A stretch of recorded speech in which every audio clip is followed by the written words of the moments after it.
El Instituto Maestro Aedo nos invita a viajar al pasado, concretamente a la época del Renacimiento, entre los siglos XV y XVI. Y nuestro guía no puede ser mejor, el hombre del momento, Leonardo da Vinci.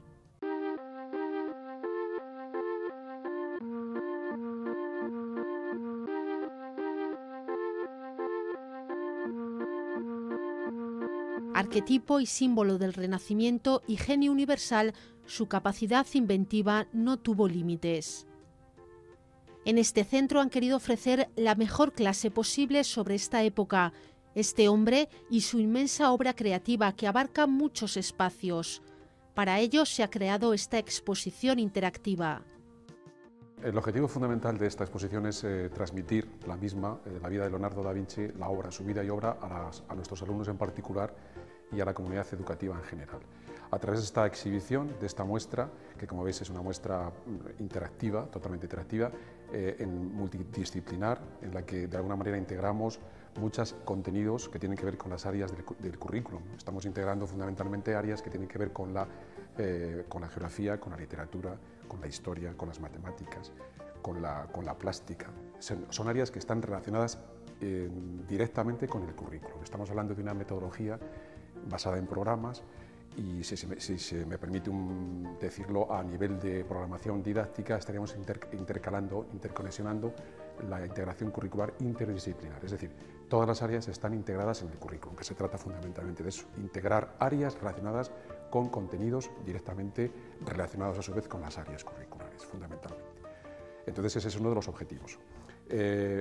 Además, lo que hemos tratado es de rescatar todas las imágenes, todos los dibujos, todas las creaciones de Leonardo en sus respectivos códices y convertirlas en realidad, hacerlas en realidad, es decir, pensamos que esa es una medida fundamental para hacerla mucho más didáctica.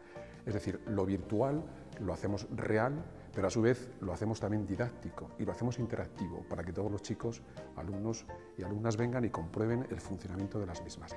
¿Con esto qué pensamos? Pues pensamos que el aprendizaje sea mucho más significativo, y mucho más motivador y mucho más lúdico de cara a los alumnos. El aprendizaje a estos niveles es evidentemente lúdico, motivador y significativo.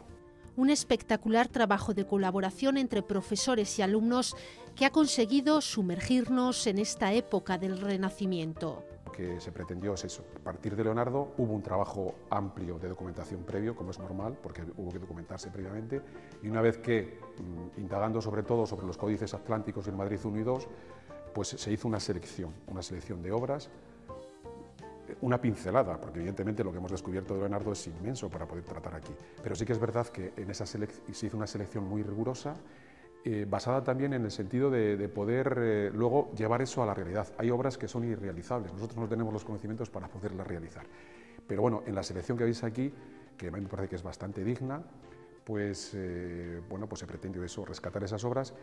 El objetivo era fundamentalmente hacerlas, sobre todo didácticas, que funcionasen y hacerlas interactivas, ese era el objetivo fundamentalmente, y dar a conocer a través de esto la vida y obra de este autor. Esta muestra pretende facilitar el aprendizaje a los alumnos del centro, pero también está abierta a los demás centros escolares. A todos se les hace una visita guiada en la que comenzamos conociendo algo más sobre Da Vinci. Leonardo da Vinci es un humanista, es un renacentista, nace en la Toscana, concretamente en un pueblo da Vinci, de ahí es donde viene su nombre, es una pequeña aldea cerca de Florencia, en 1452 y muere a los 67 años en 1519. Su vida, fundamentalmente, desde muy pequeñitos, sabemos que es un ser que nace fuera del matrimonio, de un matrimonio ilegal. Su padre era un registrador de la propiedad, no lo reconoció como hijo y desde muy pequeñito pues él asiste a la escuela de Verrocchio, una escuela muy importante en Florencia. Su vida fundamentalmente transcurre a través de la observación. Él, en cierto modo, no es una persona letrada, pero él todo lo que aprende se lo proporciona la naturaleza. Él es un gran observador de la naturaleza.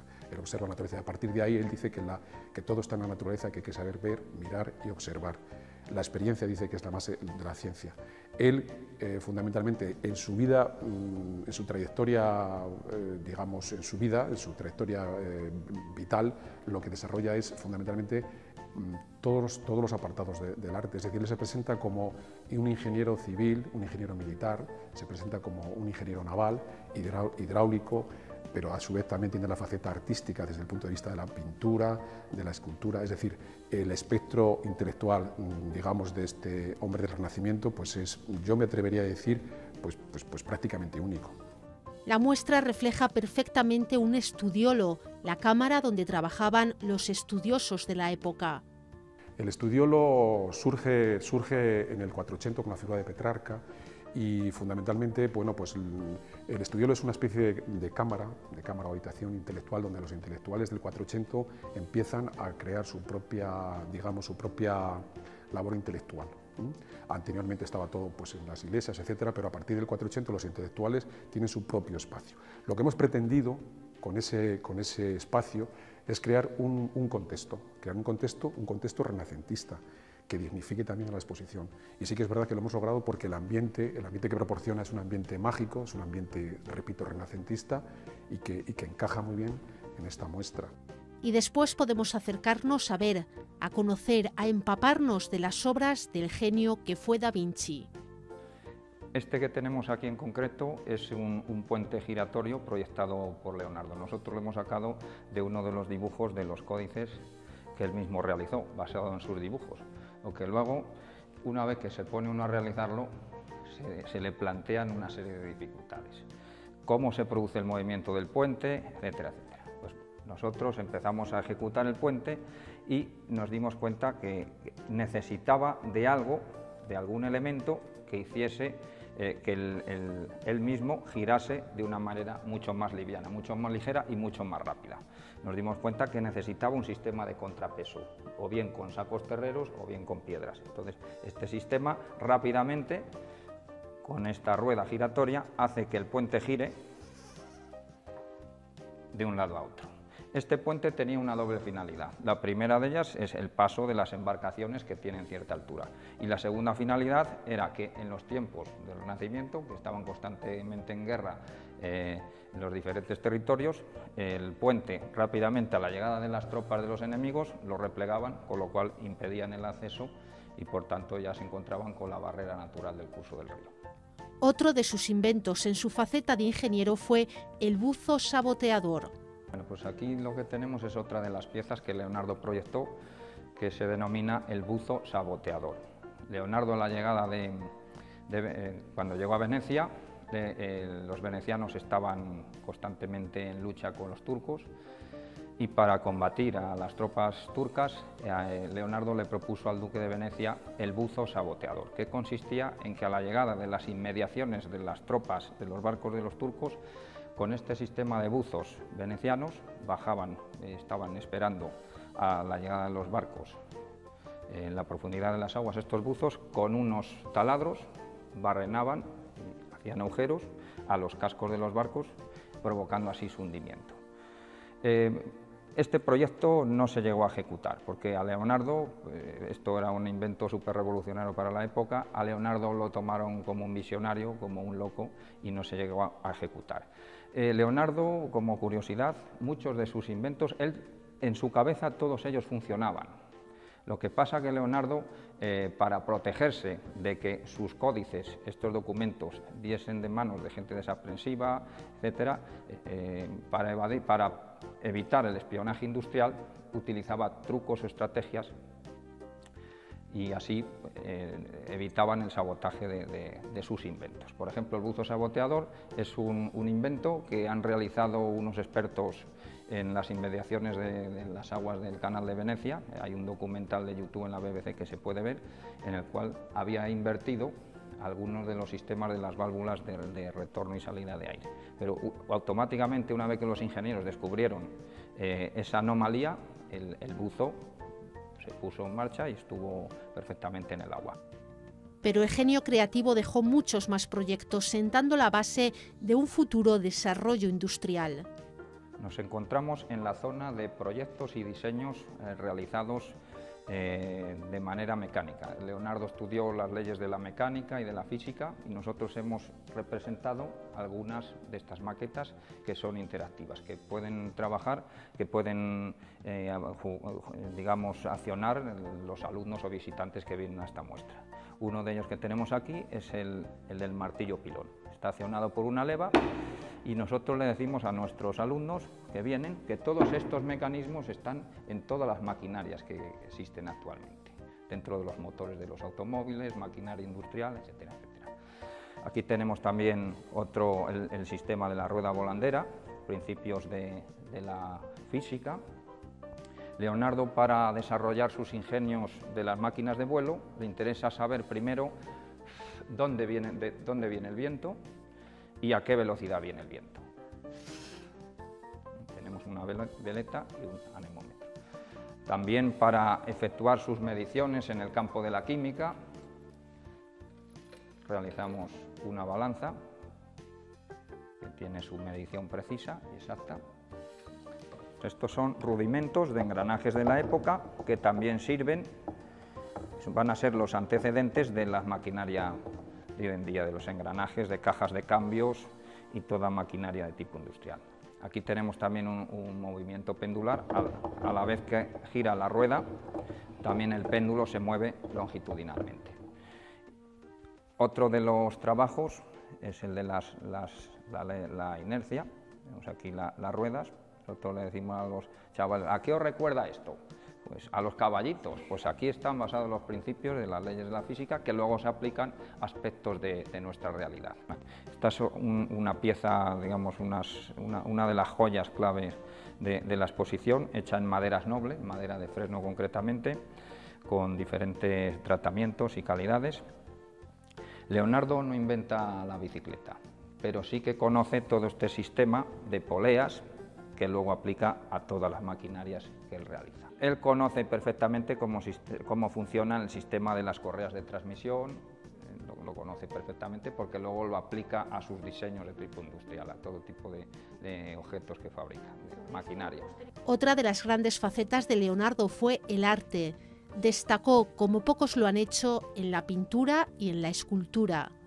Nos encontramos ante una de las piezas clave de la faceta del arte de Leonardo, el caballo de Sforza. Este caballo le ocupa un montón de años, está un montón de años estudiando cómo fundirlo, porque por aquel entonces iba a ser la escultura ecuestre de mayor tamaño conocido, iba a tener 7 metros de longitud y para su fundición se iban a emplear en torno a 70 toneladas de bronce. Leonardo llegó a realizar este diseño en arcilla, lo que pasa que fue un proyecto truncado, no se pudo realizar porque Ludovico el Moro, el duque de Milán, entró en guerra con las tropas francesas y esas 70 toneladas de bronce, que iban a ser destinadas a rendir homenaje a su padre, a la figura de su padre, de Ludovico, hubo que destinarlas a material bélico, a hacer cañones, bombardas, etcétera, etcétera. Este proyecto los franceses lo destruyeron a base de ballestazos. Lo que sí, hoy en día tenemos el honor y el privilegio de disfrutar de 2 caballos en 2 partes del mundo. Esta pieza, una escultora lo hizo a tamaño natural y tenemos en Estados Unidos una escultura basada en el diseño de Leonardo y otra también en el hipódromo de Milán. Sus cuadros son pocos, pero de una alta calidad y siempre con dobles sentidos, buscando más allá de lo que percibimos a primera vista. Leonardo no va a ser un hombre muy prolífico, realizará más o menos, tenemos aquí en este panel prácticamente la totalidad de los cuadros que ejecuta, no son más de una quincena de cuadros. Leonardo, una vez que conoce perfectamente las técnicas, hay un momento dado en que se aburre y se dedica a todos estos campos que hemos ido viendo a lo largo de la exposición. Tenemos representados aquí mediante 2 póster, 2 iconos, 2 representaciones de su pintura. Una de ellas es la Santa Cena y en la Santa Cena nosotros, a través de ella, explicamos el recurso de la perspectiva cónica, el recurso de la perspectiva cónica frontal que utilizan los artistas del Renacimiento para crear la sensación de profundidad en el cuadro. Vemos cómo las líneas de fuga, todas ellas, tanto las de las paredes, los casetones del techo, van a converger, es decir, a juntarse en el punto de fuga que coincide con el ojo de Jesús. Y a su vez el ojo de Jesús se encuentra en la línea de horizonte, que es la línea que separa el cielo de la tierra. El recurso de la perspectiva también lo desarrollan, lo amplían en el Renacimiento aplicando la técnica del esfumato. Leonardo, a base de veladuras sobre el cuadro, Leonardo realiza más de 30 veladuras sobre la propia imagen del cuadro, crea un efecto de una sensación de captación de aire. Eso es lo que significa el esfumato, la captación del aire sobre el cuadro, de tal manera que la figura, el personaje, parece que va a salir del cuadro o parece que la estamos viendo a través de una ventana. La figura y el fondo, que es el paisaje. Y vemos también cómo se van diluyendo con la profundidad los diferentes términos. Se va perdiendo nitidez en los diferentes términos, con lo cual se logra un mayor efecto de profundidad en la escena. Siguiendo por el recorrido de la inmensa y variadísima obra de Leonardo, entramos en el mundo de la música. Bueno, aquí lo que tenemos es una aportación del Departamento de Música, fundamentalmente. Lo que ha hecho la profesora de música es rescatar algunos instrumentos típicos de la época del Renacimiento, un oboe y una serie de flautas. Ha rescatado a su vez también la única pintura de Leonardo que se conoce de hombre, de varón. Este era un amigo suyo, un músico, que es la única pintura que se conserva de él. En una restauración posterior se descubre, porque se había atribuido a diferentes personajes, pero en los años 70 la figura se restaura y aparece en el inferior de la misma una partitura. Entonces se cree que era el músico Ferruccio, amigo íntimo de Leonardo. La profesora de música aquí ha introducido también un tema que nos parece muy importante, que es el tema de las nuevas tecnologías. Y aquí lo que ha metido es el código QR Reader, de tal forma que los chicos vienen a través de su smartphone, pues pueden perfectamente con ese código escuchar algunas de las sinfonías del mismo autor y otras, por extensión, típicas del Renacimiento. E incluso hizo sus pinitos que fueron de tamaño gigantesco en la escenografía. Realizó un diseño escenográfico para la escenografía, fundamentalmente. Esto es lo que fue un diseño de un escenario, pues evidentemente adelantado pues muchísimos años a su época. Estaba basado en el mito de Orfeo y Euclides, que consistía fundamentalmente en que dos bóvedas que simulan lo que es la esfera terrestre aparecen totalmente cerradas. En un momento determinado comienzan a abrirse, surge del fondo el escenario con el actor a través de un sistema de pesas que está por detrás, que hace que el sistema de balanzas baje y el escenario suba. Está inventando efectivamente una tramoya muy adelantada a su tiempo. El sistema de montacargas lo tiene perfectamente diseñado. Está basado en el mito, repito, de Orfeo y Euclides. En ese afán de ir más allá de la mera representación humana, creó uno de sus grandes referentes, el hombre de Vitruvio. Lo que pretende con esta obra, que repito es el icono, digamos uno de los iconos del Renacimiento, es la simbiosis, la unión entre lo que es ciencia y lo que es arte, fundamentalmente. Para lo cual Leonardo inscribe en dos figuras geométricas, un círculo y un cuadrado, la figura de un hombre con los brazos y piernas extendidos. Dice más o menos Leonardo que si un hombre desciende 1/14 su longitud, su altura, de tal manera que abre las piernas, al abrir las piernas desciende 1/14 de su altura y las manos, los dedos de las manos se equilibran con el último pelo de la cabeza, estaríamos hablando de las proporciones perfectas del ser humano. En definitiva, lo introduce en dos figuras geométricas, la concepción del círculo como como concepto homocéntrico del Renacimiento, se desplaza la idea del teocentrismo y es el hombre el que centra, digamos, el protagonismo del Renacimiento. Y hay otra figura también geométrica que es fundamentalmente el cuadrado con el ángulo de 90 grados que representa, digamos, la base arquitectónica de la arquitectura grecorromana, fundamentalmente. Una de las grandes obsesiones del genio era poder volar y lo intentó una y mil veces con inventos como estos. Todos sus conocimientos, como he dicho anteriormente, están basados en la observación de la naturaleza. Él observaba la naturaleza, observaba mucho a los pájaros, observaba mucho a los insectos, concretamente las libélulas, las cuales para él era pues, un insecto maravilloso. Él, de hecho, en los códices aparecen muchos dibujos de las libélulas. Pero también observaba la naturaleza, fundamentalmente.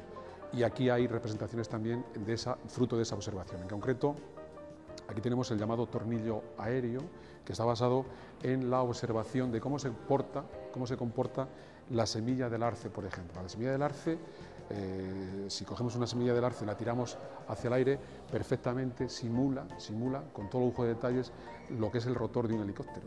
Entonces, esto está basado en eso. Él creía que a través de un mástil insertado en una plataforma circular y con la proyección de la energía humana, a base de dar vueltas y vueltas, esto pudiese elevarse. Evidentemente eso no lo consiguió porque no lo elevó, pero sí que, sin darse cuenta, sentó las bases de lo que 500 años o 400 años más tarde supuso un avance en la ingeniería aeronáutica, como es el rotor del helicóptero. Y luego en ese afán de querer también volar, pues aquí tenemos los prototipos también fundamentalmente de lo que puede ser actualmente unas alas deltas. Las alas de estas estarían articuladas en los extremos, accionadas también por la energía del hombre, que haría que al accionar pues eso se articulase y volase, lo mismo que el ala globo, que sería otro concepto también del ala delta. Bueno, pues aquí tenemos otra maqueta que es el ala batiente. El ala batiente, fundamentalmente, todo está enfocado para el estudio y para el tema de investigar cómo el hombre poder volar. Él en esta puede simular perfectamente lo que es un abanico o puede simular perfectamente también lo que es el ala de un murciélago perfectamente, ¿no? Él lo que pretendía con esto es suspender una serie de pesos de este ala, aplicar estudios sobre la resistencia del viento y a su vez aplicar también la energía del hombre al accionar la palanca, porque esto también se acciona, ¿no? Y entonces en función del peso, la resistencia del aire y la energía propiciada por el ser humano, pues él establecía sus coordenadas para determinar el peso necesario para poder volar a una determinada altura, fundamentalmente.